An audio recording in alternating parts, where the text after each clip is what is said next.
So when the scooter came to us, so this was a Chetak 12 volt electronic and it was in a pretty bad shape. We got a few snaps from the client and this is his grandfather's scooter.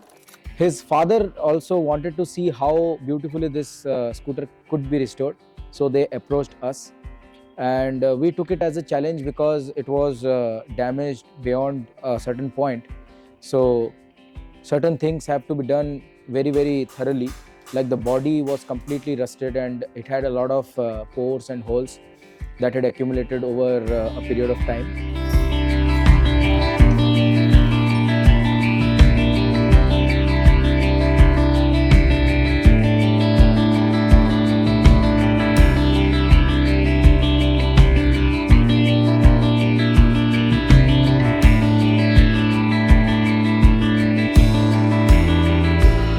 When we took the scooter, we analyzed each and every aspect of the scooter. We did a thorough checkup of what all things are required. We did the body work. We removed all the rust and we removed all the blemishes from the body. We added body wherever the body was completely damaged.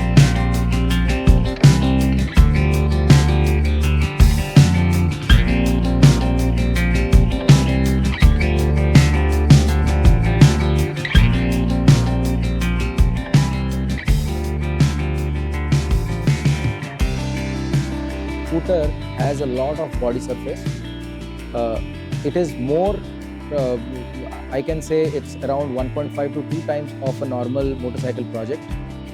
So whenever somebody is trying to restore a scooter per se, then they should keep in mind that the body work is going to be substantial.